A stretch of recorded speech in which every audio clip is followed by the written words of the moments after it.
ಹೇನು ಎಂಬ ಹೆಸರನ್ನ ಕೇಳಿದ ಕೂಡಲೇ ಕೆಲವರ ತಲೆಯಲ್ಲಿ ತುರಿಕೆ ಉಂಟಾಗುತ್ತೆ. ನಿಮ್ಮಲ್ಲಿ ಅನೇಕ ಜನರು ಬಾಲ್ಯದಲ್ಲಿ ಹೇನುಗಳಿಂದ ತೊಂದರೆಯನ್ನ ಅನುಭವಿಸಿರ್ತೀರಾ. ಆದ್ರೆ ಹೇನುಗಳು ಮನುಷ್ಯನ ಕೂದಲಲ್ಲೇ ಯಾಕಿರ್ತವೆ? ಇವು ಕೂದಲಲ್ಲಿ ಯಾಕೆ ಬರುತ್ತವೆ? ಹೇಗೆ ಜೀವಿಸುತ್ತವೆ? ತಲೆಯಿಂದ ಇವುಗಳನ್ನು ನಿರ್ಮೂಲನೆ ಮಾಡುವುದು ಯಾಕೆ ಕಷ್ಟವಾಗುತ್ತದೆ? ಇವುಗಳನ್ನ ಹೇಗೆ ಸುಲಭವಾಗಿ ನಿರ್ಮೂಲನೆ ಮಾಡಬಹುದು ಅನ್ನೋದನ್ನ ಈ ವಿಡಿಯೋದಲ್ಲಿ ತಿಳಿದುಕೊಳ್ಳೋಣ. ಈ ವಿಡಿಯೋ ತುಂಬಾ ಇಂಟ್ರೆಸ್ಟಿಂಗ್ ಆಗಿರುತ್ತೆ. ಈ ವಿಡಿಯೋವನ್ನ ಕೊನೆ ತನಕ ನೋಡಿ. ಹಾಗೆ ಇಷ್ಟವಾದ್ರೆ ಒಂದು ಲೈಕ್ ಮಾಡಿ ಸಾಕು. ತಲೆಯಲ್ಲಿ ಹೇನು ಇರುವವರು ತುರಿಕೆಯಿಂದ ತಮ್ಮ ತಲೆಯನ್ನ ಕೆರೀತಾ ಇರ್ತಾರೆ. ಅವರಿಗೆ ಹೇನುಗಳಿಂದ ರಾತ್ರಿ ಇಡೀ ಸರಿಯಾಗಿ ನಿದ್ದೆ ಕೂಡ ಬರಲ್ಲ ಮತ್ತು ಅವರ ಕೂದಲುಗಳಿಂದ ದುರ್ವಾಸನೆ ಬರ್ತಾ ಇರುತ್ತೆ. ಇದರಿಂದ ಪಕ್ಕದಲ್ಲಿ ಇರುವವರು ಅವರಿಂದ ದೂರ ಹೋಗ್ತಾರೆ. ವಾಸ್ತವವಾಗಿ ಹೇನುಗಳಲ್ಲಿ 2 ವಿಧಗಳು ಇರ್ತವೆ. ಒಂದು ವಿಧದ ಹೇನುಗಳು ಮನುಷ್ಯ ಮತ್ತು ಮ್ಯಾಮಲ್ಸ್ ಅಂದ್ರೆ ಸಸ್ತನಿಗಳ ಕೂದಲುಗಳಲ್ಲಿ ಕಂಡು ಬರ್ತವೆ. ಎರಡನೇ ವಿಧದ ಹೇನುಗಳು ಪಕ್ಷಿಗಳು ಮತ್ತು ಇತರೆ ಜೀವಿಗಳ ದೇಹದ ಮೇಲೆ ಕಂಡು ಬರ್ತವೆ. ಹೇನುಗಳನ್ನ ವೈಜ್ಞಾನಿಕವಾಗಿ ಪೆಡಿಕ್ಯುಲಸ್ ಹ್ಯೂಮನ್ಸ್ ಅಂತ ಕರೀತಾರೆ ಮತ್ತು ಸಾಮಾನ್ಯ ಭಾಷೆಯಲ್ಲಿ ಸಕಿಂಗ್ ಲೈಸ್ ಅಂತ ಕರೀತಾರೆ. ಅಂದ್ರೆ ಈ ಹೇನು ರಕ್ತವನ್ನ ಇರುತ್ತೆ ಅಲ್ವಾ, ಇದಕ್ಕಾಗಿ ಇದನ್ನ ಸಕಿಂಗ್ ಲೈಸ್ ಅಂತ ಕರೀತಾರೆ. ಮತ್ತು ಪ್ರಾಣಿಗಳ ದೇಹದ ಮೇಲೆ ಮತ್ತು ಪಕ್ಷಿಗಳ ದೇಹದ ಮೇಲೆ ಇರುವ ಹೇನುಗಳನ್ನ ಬೈಟಿಂಗ್ ಲೈಸ್ ಅಥವಾ ಚೂವಿಂಗ್ ಲೈಸ್ ಅಂತ ಕರೀತಾರೆ. ಈ ಹೇನುಗಳು ರಕ್ತವನ್ನ ಇರುವ ಬದಲಾಗಿ ಕಿವಿಯ ಚರ್ಮವನ್ನ, ಕೂದಲನ್ನ, ದೇಹದ ಮೇಲಿರುವ ಆರ್ಗ್ಯಾನಿಕ್ ಮ್ಯಾಟರ್ಸ್ ನ ಅಗಿದು ತಿಂದು ಬಿಡುತ್ತವೆ. ಫ್ರೆಂಡ್ಸ್, ನೀವೆಂದಾದ್ರೂ ಹೇನುಗಳು ನಮ್ಮ ದೇಹಕ್ಕೆ ಹೇಗೆ ಸೇರ್ಕೊಳ್ತವೆ ಅಂತ ಯೋಚನೆ ಮಾಡಿದ್ದೀರಾ? ಹಾಗಾದ್ರೆ ಬನ್ನಿ ಅದನ್ನ ತಿಳಿದುಕೊಳ್ಳೋಣ. ಹೇನುಗಳು ಅನೇಕ ಮಾರ್ಗಗಳ ಮೂಲಕ ನಮ್ಮ ತಲೆಯ ಒಳಗೆ ಸೇರ್ತವೆ. ಇವು ಒಬ್ಬರ ತಲೆಯಿಂದ ಮತ್ತೊಬ್ಬರ ತಲೆಗೆ ತುಂಬಾ ವೇಗವಾಗಿ ಬರುತ್ತವೆ. ಒಂದೇ ಕಡೆ ಇರೋದ್ರಿಂದ, ಒಂದೇ ಕಡೆ ತಿನ್ನೋದ್ರಿಂದ, ಒಂದೇ ಕಡೆ ಮಲಗುವುದರಿಂದ ಹೇನುಗಳು ಒಬ್ಬರ ತಲೆಯಿಂದ ಮತ್ತೊಬ್ಬರ ತಲೆಗೆ ಸೇರ್ತವೆ. ಮತ್ತು ಹೇನುಗಳಿರುವ ವ್ಯಕ್ತಿಗಳ ವಸ್ತುಗಳನ್ನು ಬಳಸುವುದರಿಂದಲೂ ಕೂಡ ಹೇನುಗಳು ಒಬ್ಬರಿಂದ ಮತ್ತೊಬ್ಬರಿಗೆ ಹರಡಿಕೊಳ್ಳುತ್ತವೆ. ಆ ವಸ್ತುಗಳು ಯಾವಂದ್ರೆ ಬಾಚಣಿಕೆ, ಬಟ್ಟೆಗಳು ಮತ್ತು ಟವಲ್. ಮತ್ತು ಕೂದಲು ಕೊಳೆಯಾಗಿದ್ರು ಕೂಡ, ಕೂದಲನ್ನ ಸರಿಯಾಗಿ ಕ್ಲೀನ್ ಮಾಡಿಕೊಳ್ಳದೆ ಇದ್ರೂ ಕೂಡ ಹೇನುಗಳು ಬರ್ತವೆ. ಹೇನುಗಳ ಜೀವನ ಒಂದು ಮೊಟ್ಟೆಯಿಂದ ಪ್ರಾರಂಭವಾಗುತ್ತೆ.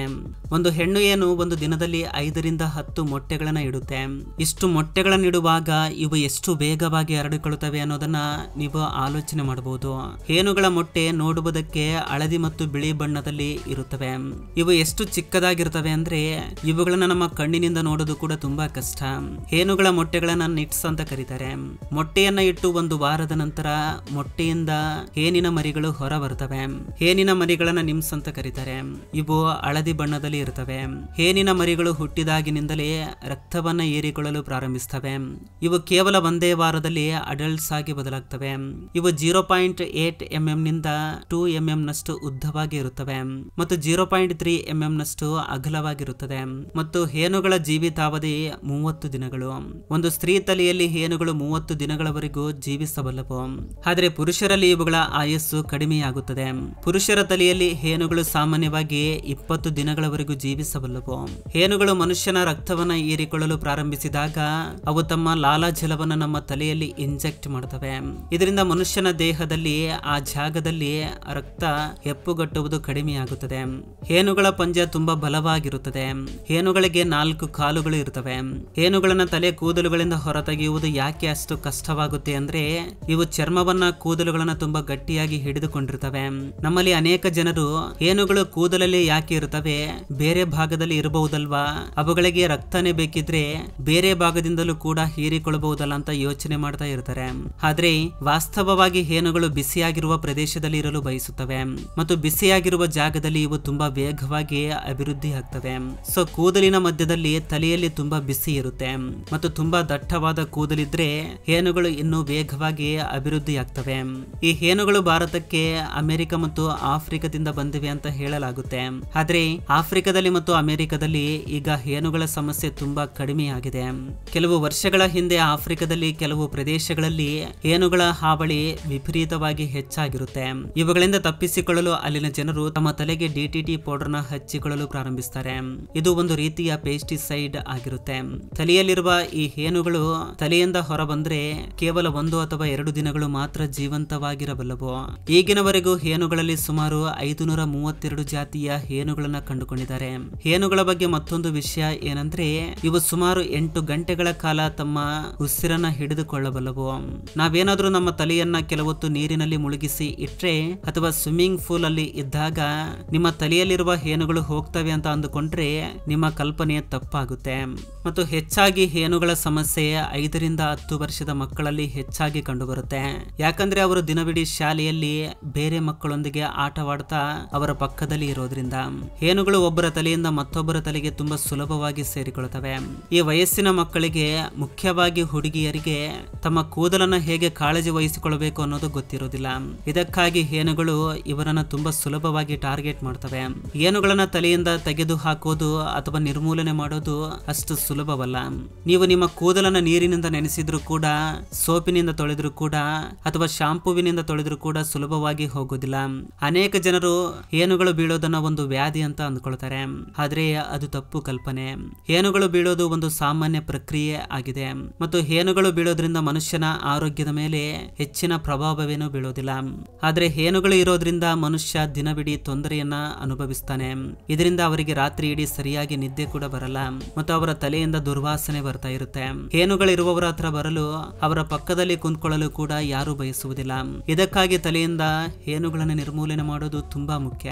ತಲೆಯಿಂದ ಹೇನುಗಳನ್ನು ನಿರ್ಮೂಲನೆ ಮಾಡಲು ತುಂಬಾ ಪದ್ಧತಿಗಳಿವೆ. ಅದರಲ್ಲಿ ಒಂದು ಪದ್ಧತಿಯನ್ನ ನಿಮ್ಮ ತಾಯಂದಿರು ನಿಮ್ಮ ಬಾಲ್ಯದಲ್ಲಿ ನಿಮ್ಮ ಮೇಲೆ ತಪ್ಪದೇ ಪ್ರಯೋಗವನ್ನ ಮಾಡಿರ್ತಾರೆ. ಅದೇನಂದ್ರೆ, ಏನು ಬರುವ ಬಾಚಣಿಕೆಯಿಂದ ಬಾಚಿರ್ತಾರೆ. ಈ ಬಾಚಣಿಕೆಗೆ ಇರುವ ಹಲ್ಲುಗಳು ತುಂಬಾ ಚಿಕ್ಕದಾಗಿ ಹತ್ತತ್ರ ಇರುತ್ತವೆ. ಇದರಿಂದ ಸುಲಭವಾಗಿ ಹೇನುಗಳ ಮೊಟ್ಟೆಗಳು ತುಂಬಾ ಸುಲಭವಾಗಿ ಸಿಲುಕಿಕೊಳ್ಳುತ್ತವೆ.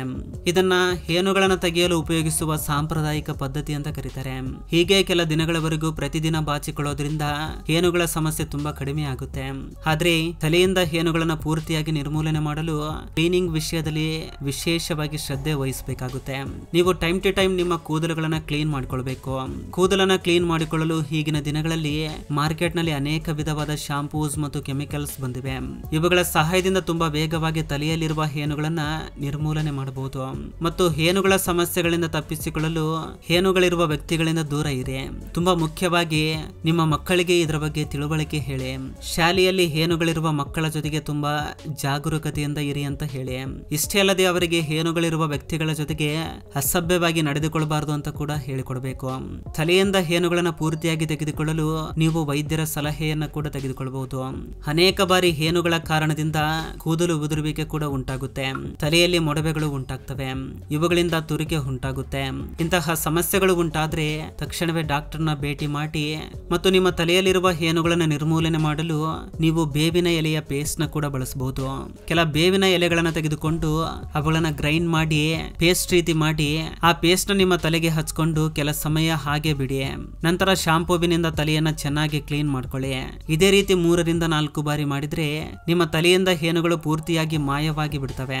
ಇಷ್ಟೇ ಅಲ್ಲದೆ ನಿಮ್ಮ ತಲೆಗೆ ಟೀ ಟ್ರೀ ಆಯಿಲ್ ಕೂಡ ಉಪಯೋಗಿಸಬಹುದು. ಇದರಿಂದಲೂ ಕೂಡ ತಲೆಯಿಂದ ಹೇನುಗಳು ಹೋಗ್ತವೆ. ಇದು ಫ್ರೆಂಡ್ಸ್ ಈ ದಿನದ ವಿಡಿಯೋ. ಫ್ರೆಂಡ್ಸ್, ಈ ವಿಡಿಯೋದಿಂದ ಅಟ್ಲೀಸ್ಟ್ 1% ನಾಲೆಜ್ ಆದ್ರೂ ಸಿಕ್ಕಿದ್ರೆ ಈ ವಿಡಿಯೋಗೆ ಒಂದು ಲೈಕ್ ಮಾಡಿ, ಹಾಗೆ ನಿಮ್ಮ ಫ್ರೆಂಡ್ಸ್ಗೂ ಕೂಡ ಶೇರ್ ಮಾಡಿ. ಹಾಗೆ ನಮ್ಮ ಚಾನಲ್ಗೆ ಸಬ್ಸ್ಕ್ರೈಬ್ ಮಾಡಿಕೊಂಡು ಸಪೋರ್ಟ್ ಮಾಡಿ. ಕೊನೆ ತನಕ ನೋಡಿದ್ದಕ್ಕೆ ಥ್ಯಾಂಕ್ಸ್ ಫಾರ್ ವಾಚಿಂಗ್.